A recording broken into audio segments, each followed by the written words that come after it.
খোদার 365 দিন একরকম পাপ।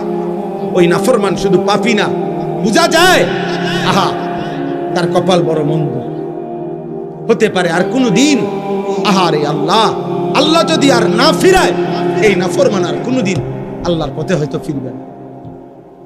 কিস্তিতে কিস্তিতে জীবন শেষ, সুদে সুদে হায়াত শেষ, মদে মদে হায়াত শেষ, জুয়া খেলতে খেলতে হায়াত শেষ, নাটক আর সিনেমার নর্তকী দেখতে দেখতে হায়াত শেষ, গালি দিতে দিতে হায়াত শেষ। আর কোনোদিন হয়তো নসিবে জুটবে না আল্লাহকে ডাকা, আর কোনোদিন নসিবে জুটবে না আল্লাহর ইবাদত করা। এই জন্য নওজোয়ান ভাই বাবা প্রত্যেকের কাছে কথা এটা। গরম আমি জানি, আপনাদের কষ্ট হচ্ছে, আমি দেরি করছি না, কিন্তু এই কথাটুকু ধৈর্য ধরে শুনেন, এই কথাটুকু বুঝেন। ছেলেরা বাবা তোমরা বুঝতে শিখো, তোমরা বুঝতে শিখো, তোমরা ভাবতে শিখো। তোমার হায়াতের কদর তুমি করো। এই পৃথিবীর কেউর হাতে এক শব্দ দুই শব্দ বলবে হয়তো কেউ, কিন্তু সারাক্ষণ তোমারই নিয়ে পড়ে থাকবে এই সময় কারো নাই, কারো হাতে টাইম নাই। তোমার বাবারও কাম আছে, তোমার মারও ব্যস্ততা আছে, তোমার বড় ভাইয়েরও নিজস্ব কাজ আছে। এই সংসারে প্রত্যেকেরই আলাদা আলাদা ব্যস্ততা আছে। অতএব আমি যদি আমাকে নিয়ে না ভাবি, আমার ঈমান, আমার আমল, আমার আখিরাত, আমার কবর, আমার মিজান, আমার ফুলসিরাত, আমার হাসর আমি যদি না ভাবি, কে ভাববে? কে ভাববে বলে? এজন্য আমরা প্রত্যেকেই, সময়ের বাস্তবতা হলো এখন আমরা বেশি অতিরিক্ত, সময়টা এখন এমন যে প্রত্যেকেই আলাদা আলাদা। ছেলে জানে না তার ডানে বামে আর কেউ তাকে যে ডাকবে, বাধা দিবে, এমন কেউ নেই, এমন কেউ নেই। মেয়ে তাকে টেনে ধরবে, কেউ নাই। মেয়ে মেয়ের মতো, ছেলে ছেলের মতো, মা মার মতো, বাবা বাবার মতো। যার কারণে আমরা প্রত্যেকে একসাথে পরিবার হয়েও ভিন্ন ভিন্ন। এই কারণে তোমাদের এই হালাত। আজ থেকে 30 বছর আগে, 20 বছর আগে এমন চিত্র বাংলাদেশে ছিল না। এত বেশি সংখ্যক একটি মহল্লায় বেনামাজি আগে এত ছিল না। এত বেশি সংখ্যক আল্লাহর নাফরমান আগে এত ছিল না। একটি গ্রামে একজন মানুষ যদি থাকতো অসৎ, কোন নারী বেহায়া, কোন পুরুষ লম্পট, তো পুরা গ্রাম তাকে ধইরা দেখা গেছে 10 গ্রামের মানুষের সামনে বিচার কইরা প্রকাশ্যে, এরপর অনেকের মাথার চুল কাটটাও গ্রাম ছাড়া করে দিছে। তুই যে বাইরে, নবীজি সাল্লাল্লাহু আলাইহি সাল্লাম বলছে, তুমি যদি তোমার একটা ভাইয়ের সাথে হাসি মুখে সাক্ষাৎ করো, কথা বলো, শুধু হাসি দিও, হাসি মুখে তাকাইছো, ওয়ালাউ আন তালকা আখাকা বিওয়াজহিন তালকিন, হাসি মুখে তাকাইলা, মুলাকাত করলা, আল্লাহ নবী বলছে এটাও সাদাকা। তাইলে ছোট থেকে ছোট ভালো কাজকে ছোট মনে করতে নাই, এটাও আখিরাতে নেকি। আল্লাহ তাআলা বলেন এর মধ্যেও খায়ের, কল্যাণ আছে, ছোট্ট কাজ এক জাররা। 3 নাম্বার হলো আও ইসলাহিম বাইনান নাস। 3 নাম্বার হলো যে মানুষের মাঝে ইসলাহ করে দেয়, সংশোধন করে দেয়, মানুষের বদ আখলাকি, অসৎ আচরণ ঠিক করে দেয়, গুনার আচরণ ঠিক করে দেয়, ঝগড়া বিবাদ মীমাংসা করে দেয় ইত্যাদি। যেই কোনো গুনার আচরণ সংশোধন করে দেয়। এ ভাইয়া এটা ঠিক হচ্ছে না। একজন মুসলমান, মিথ্যা বলার কথা না, তুমি একজন মুসলমান, তুমি প্রতিদিন সুদ খাইতে পারো না, তুমি মুসলমান, তুমি প্রতিনিয়ত ওজনে কম দিতে পারো না, তুমি মুসলমান, এভাবে বেনামাজি জীবন তুমি কাটাইতে পারো না। এইভাবে যে কাউকে ইসলাহ করে, সংশোধনের চেষ্টা করে, পরিবর্তনের চেষ্টা করে, আল্লাহ তাআলা বলেন তার প্রত্যেক কথার মধ্যেই নেকি আছে। সুবহানাল্লাহ। তাহলে কয়টা হলো? 3টা। 1 নাম্বার হলো যে কাউকে আল্লাহর পথে খরচ করতে বলে। 2 নাম্বার হলো যে কাউকে যে কোনো নেক কাজের কথা বলে। 3 নাম্বার হলো যে মানুষের মাঝে সংশোধন করে, ইসলাহ করে দেয়। আল্লাহ তাআলা বলেন এই কাজগুলো যে করবে, আমি আল্লাহ ওয়াদা দিলাম, যদি আমার সন্তুষ্টির জন্য করে আমি তাকে সর্বশ্রেষ্ঠ বিনিময় জান্নাত দান করব। ওমান ইয়াফআল যালিকা বিতিগা মারদাতিল্লাহ ফাসাউফা নুতিহি আজরান আযীমা। যে কাজগুলো করবে আমি আল্লাহ তাআলা সন্তুষ্টির জন্য যদি করে থাকে, আমি তাকে সর্বশ্রেষ্ঠ বিনিময় জান্নাত দেব। এই জন্য অল্প হোক বেশি হোক, নেক কাজ, নেক কাজের পরিবেশ, নেক কাজের মজমা, এর মধ্যে লাভই লাভ, এখানে লসের কিছু। এই জন্য নওজোয়ান ভাই, কিশোর ভাই, প্রিয় সন্তান, সবার কাছে অনুরোধ, আল্লাহর কথা মনোযোগ দিয়ে শুনলে ভালো হবে, ভালো হবে। বুঝার নিয়তে শুনলে বরকত হবে। 24 ঘন্টা খামখেয়ালি অবহেলা, এটা কোনো জীবন না। সারাদিনে আপনি বুঝেন না, কখনোই বুঝেন না আল্লাহকে, ইসলামকে। এটা আসলেই অসভ্যতা, মূর্খতা, বর্বরতা। এটা শয়তানের ওয়াসওয়াসা, এটা ইচ্ছাপূর্বক গাফলতি, খামখেয়াল। আপনি কখনোই বুঝেন না, আপনি বুঝতেই চেষ্টা করেন, আপনি পাত্তাই দেন না। এটা অসভ্যতা, এটা গোঁড়ামি, এটা গাদ্দারি, এটা সীমা লঙ্ঘন, এটা বাড়াবাড়ি। নয়তো সৃষ্টিগতভাবে, জন্মগতভাবে আল্লাহ তাআলা প্রত্যেক মানুষের ভিতরে, পুরুষ কিংবা নারী, সকলের মধ্যে আল্লাহকে মানার যোগ্যতা দিয়েছে।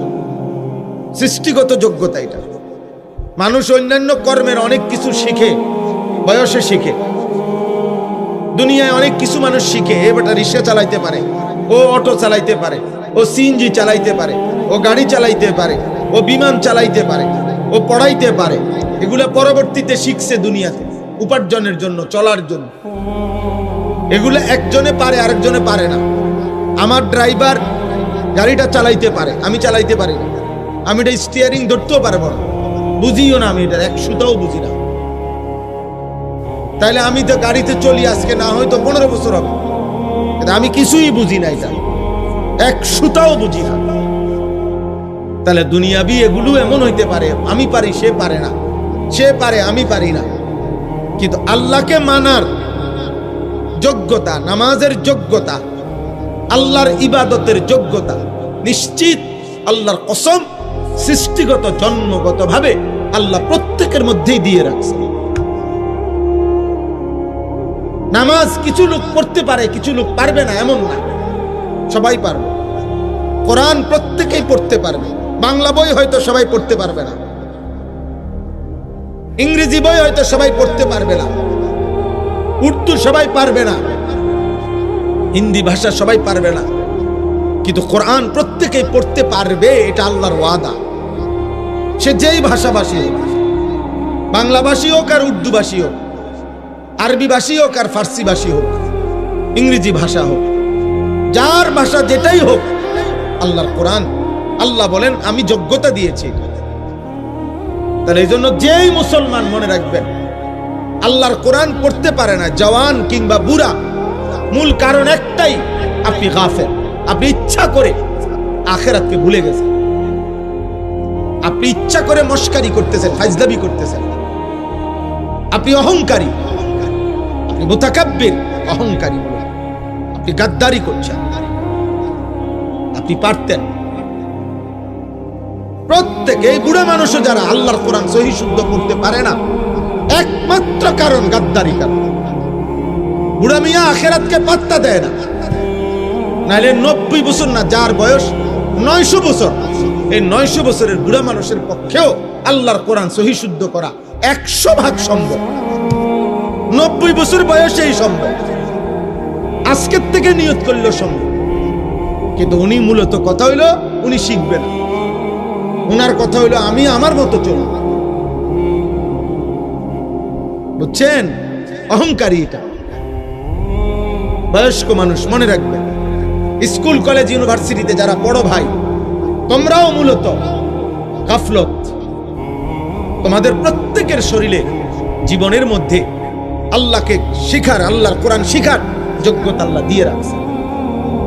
কিন্তু আমরা ইচ্ছা করে শিখি না, আমরা এটাকে কোনো বিষয়ই মনে করি, আমরা পাত্তা দেই না, পাত্তা দেই। বাংলাদেশে, শুধু বাংলাদেশে শত শত আইটেমে কোরআন শিখার বুদ্ধি, পদ্ধতি, সিস্টেম আছে। শুধু মাদ্রাসা না, মাদ্রাসা মক্তব ছাড়াও এখন শত শত বয়স্কদেরকে শিখানো, বাচ্চাদেরকে শিখানো, নারীদেরকে শিখানো। বুবা, আমি নিজ চোখে দেখছি, নিজ চোখে আমি পড়া নিছি। আপনার অন্ধ মানুষ, সে আল্লাহর কোরআন খুলে দিছে, তাদের একটা কোরআন শরীফ আছে, অন্ধদের জন্য আলাদা কোরআন শরীফ আছে। পরে যেই কোনো পৃষ্ঠা খুলে দিলে এমনি হাত লাগায় আর সে তেলাওয়াত করে, বিশুদ্ধ তেলাওয়াত। আমি আমার নিজ চোখে দেখছি, নিজ কানে শুনেছি।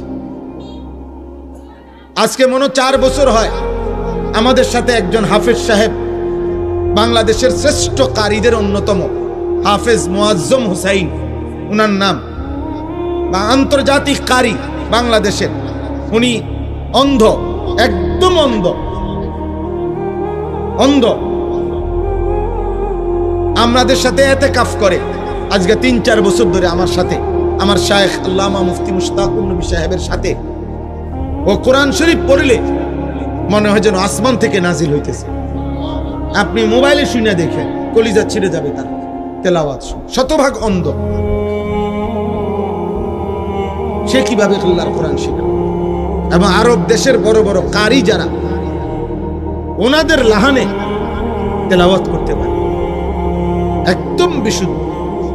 আর বুড়া মিয়া হুদা জানে বন খাইতো, বুড়া মিয়া জানে শুধু গপ মারত, বুড়া মিয়া জানে শুধু চা দোকানে বিড়ি খাইত, রঙের কথা কয়। বুড়ো হইয়া গেছে, তো বুড়ো হইয়া গেছিলেন আপনার কি জোয়ান হইতেন নি? আপনি এখন শিখেন, আপনি এখন শিখেন। 10টা বছর আপনার হায়াতে অবসর ছিল, শেষ বয়স 20 বছর মনে বেকার কাটাইছে, কোনো উপার্জনও করে নাই, সংসারে কামও করে না, শুধু চা দোকান আর ঘুম। উনি ইচ্ছা করলে পারতো না? কথা বলেন না কেন? আপনি একটা শব্দ শিখেন, একটা শব্দ শিখেন না ইমাম সাহেব, আলহামদুলিল্লাহ, এটাই শিখেন আজকে। এই একটা শব্দ 3 দিন পড়ে, রব্বিল আলামিন, রব্বিল আলামিন, রব্বিল আলামিন, এই পড়া শেষ। এটাই 10 বার পড়ে যান না। কতক্ষণ দরকার? 10 মিনিট না, না দৌড়াইয়ে চা দোয়ানে যান, দৌড়াইয়ে টেলিভিশন। মিথ্যা বললাম? নাহলে প্রতিবাদ করেন, এখানে অনেক মুরব্বী আছেন, সামনে দাঁড়াইয়ে প্রতিবাদ করেন। আপনি পারবেন না? আমার লগে চলেন, ফ্রি পড়ামো আমি না, আমার সাথে আজকে চলেন গাড়িতে, আমার মাদ্রাসায় খাইবেন, ঘুমাইবেন, ফ্রি পড়াবো। আমার মাদ্রাসার উস্তাদ আছে, আমি পড়াবো, আপনারই শিখাবো, আপনি সময় দেন। সম্ভব, 100 ভাগ সম্ভব। কিন্তু মূল কারণটা কি?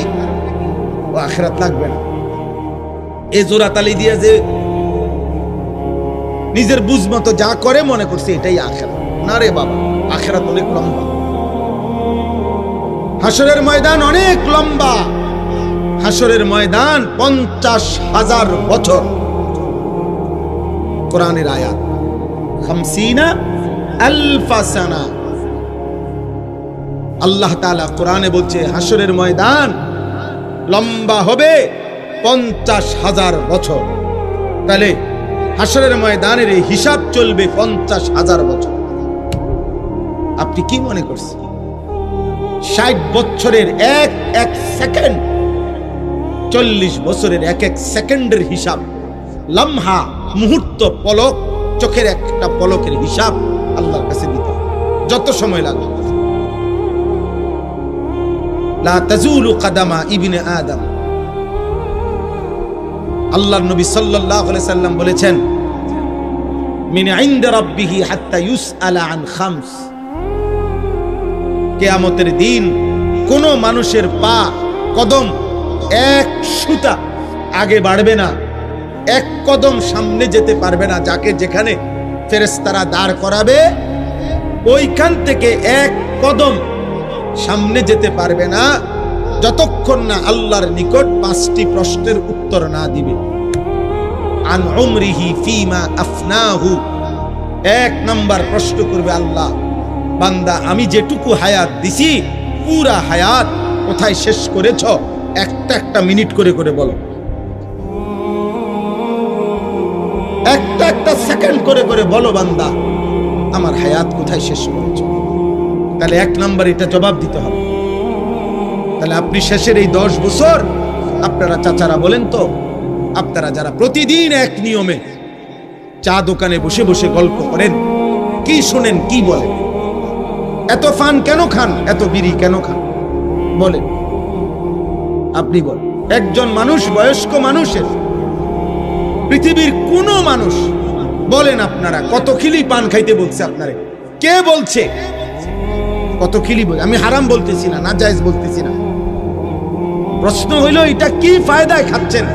শারীরিক কি উপকার, মানসিক কি উপকার, আখিরাতের কি উপকার, সংসারের কি উপকার, জিফুতের কি উপকার, আমনের কবরের কি উপকার? আপনি কেন চা দোকানে বসে আছেন? আপনি কি করছেন ওইখানে? কি দেখতেছেন? টেলিভিশনের ওই নর্তকী দেখেন কেন? বেহুদা কথা শুনেন কেন? ফালতু কথা বলেন কেন? না হয়তো শুনেন কেন? আপনি ঘুমান নাই তো?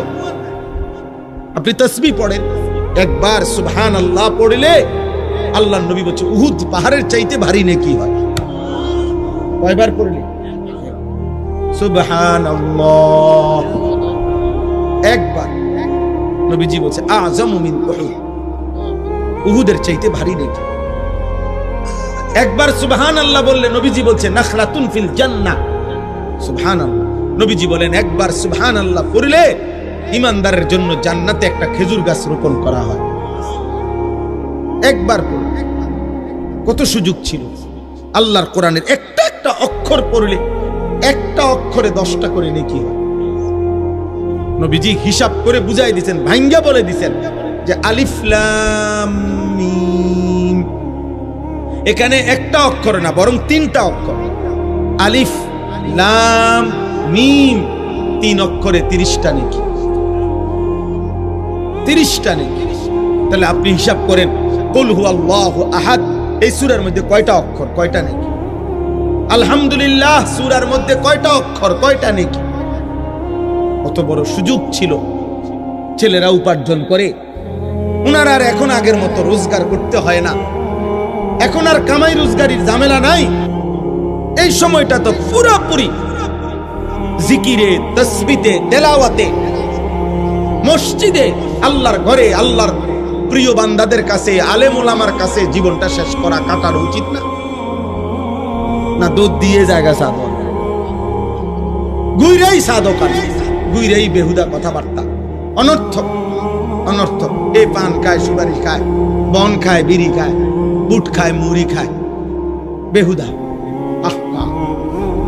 বয়স্ক মানুষ, আল্লাহ নবী সাল্লাল্লাহু আলাইহি সাল্লাম বলেন আযারাল্লাহু ইলা মরিইন আখারা উমরাহু হাত্তা বালাগা 60। মুসলিম শরীফের হাদিস। নবীজি বলেন আল্লাহ যাকে হায়াত লম্বা দিয়ে 60 বছর পর্যন্ত পৌঁছিয়েছেন, যাকে আল্লাহ 60 বছর হায়াত দিয়েছেন, খোদার কসম নবী বলছে যদি সে 60 বছর হায়াত পেও আখিরাতের নেকি বাড়াইতে পারে নাই, জাহান্নাম থেকে বাঁচার ব্যবস্থা করতে পারে নাই, খোদার কসম নবী বলছে ওই নাফরমান বুড়া মিয়ারে হাসরের ময়দানে দাঁড় করাইয়া 1 সেকেন্ড কথা বলার কোনো সুযোগ দেওয়া হবে না, বরং দাঁড় করিয়ে ফিরানো শুরু হবে। আমি বলে গেলাম, আপনার বিশ্বাস না হইলে আপনি পরে জিগাইয়া আমার আবার খবর দিয়েন, পরে আমি আইয়া শুনি। আমি নবীনগরে অহরহ আসি।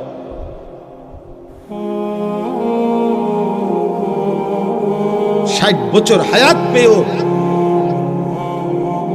জান্নাতের পুঁজি নিতে পারল না। 60 বছর হায়াত পেয়েও কবরের সামান, আখিরাতের নেকি বাড়াইতে পারলেন না। আর কত হায়াত দিতে? 60 বছরে কতগুলো রাত গেছে, 60 বছরে কতগুলো দিন গেছে, 60 বছরে কতগুলো ঘন্টা গেছে, কতগুলো মিনিট গেছে। সুবহানাল্লাহ। আল্লাহ তাআলা আমাদেরকে বুঝার তৌফিক দান।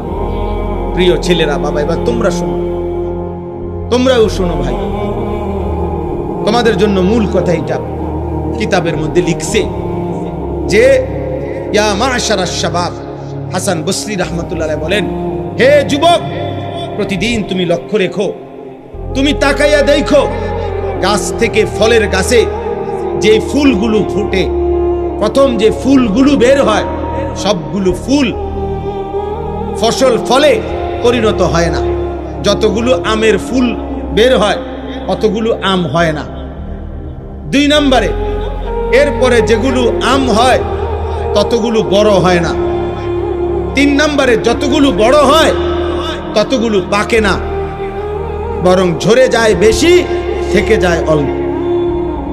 অতএব হে যুবক, তোমার আশেপাশে 2 জন 4 জন বৃদ্ধ দেখে হযরত হাসান বসরি বলেন, তুমি ভেবো না তুমিও ওই পর্যন্ত পৌঁছবা, কারণ ঝরে যায় বেশি, থেকে যায় কম, থেকে যায় কম। এই জন্য সর্বযুগে পৃথিবীতে, যেই কোনো যুগে পৃথিবীতে মনে রাখবেন, যেই কোনো বাড়ি পাড়া মহল্লা, যেই কোনো ঘর সংসার ফ্যামিলি, যেখানে দেখেন কিশোর যুবক নওজোয়ান এই বয়সী যে পরিমাণ, বয়স্ক বৃদ্ধ তার চাইতে অনেক কম। এটা একটা স্বাভাবিক পৃথিবীর নীতি। তাহলে ছেলেরাই যে বিবেকবান, দোস্ত সবাই একরকম বুঝবান না। নারী, ছবি, মোবাইল, বন্ধুদের আড্ডা, অসৎ দৃশ্য, অশ্লীলতা, বেহায়াপনা, ইবলিসের আঁকড়াইয়া ধরা, আল্লাহকে সেজদা না দেওয়ার কারণে যার উপরে প্রতি মুহূর্তে আল্লাহর লানত পড়ে, এরকম অসংখ্য অভিশপ্ত মানুষের কলিজা বন্ধ হয়ে যায়, যার ফলে পাথর তার উপরে দিল, পাহাড় তার বুকের উপরে রাখলো, তার কলিজার নড়ে না। এটা আল্লাহর লানত। এই জন্য অনেকের আছে যে যার মাথার উপরে যদি পাথরও দেওয়া হয় বুকের উপরে, সে নড়বে না। তার কথা যে আমি বুঝবো না, আমি সেজদা দেব না, আমি আল্লাহকে মানবো না। সোজা কথা, আমার উপরে যদি হিমালয় পর্বত আমার উপরে ফেলা হয়, আমারে যদি আটলান্টিক মহাসাগরও ডুবাই দেয়, আমি নাফরমানি চাও। এটা হলো যে আল্লাহ যার কলিজা মোহর মেরে দিছে, মোহর মেরে দিছে আল্লাহ। কোরআন শরীফে আছে, আল্লাহ নবীজিকে বলছে, বন্ধু, কেউ যখন পাপের সীমা লঙ্ঘন করে, আমি আল্লাহ তাকে 3টা শাস্তি দেই। 1 নাম্বার, আমি তার কান এবং তার অন্তর মোহর মেরে দেই, তার চোখের সামনে পর্দা ফেলে দেই। আল্লাহ বলেন, তখন মনে রাখবেন বন্ধু, ওই নাফরমানকে হেদায়েত দিবে আর কেউ থাকে না, আর কেউ থাকে না। আব্দুল কাদের জিলানীর বাপ কবর থেকে আসলো, আর তারে হেদায়েত দিতে পারবে, হেদায়েত দিতে পারবে। এজন্য লাগাতার গুনাহ, এটা বহুত বড় বিপদের বিষয়। গুনাহ আমারও আছে, আপনারও আছে। গুনাহ 2 রকম। এক হলো ব্যক্তির গুনাহ হয়, হোঁচট খায়, কিন্তু আবার সে শুধরায় আনে, ভুল হয়েছে বুঝে আবার ঠিক করে নেয়, আবার সংশোধন করে নেয়। আরেকটা হলো লাগাতার গুনাহ, মিথ্যা বলে প্রতিদিন, ওজনে কম দেয় প্রতিদিন, সুদ খায় প্রতিদিন, কিস্তি নেয় নিয়মিত, ওজনে কম দেয় প্রতিদিন, ফজরের নামাজ পড়ে না একদিনও, গালি দেয় প্রতিদিন,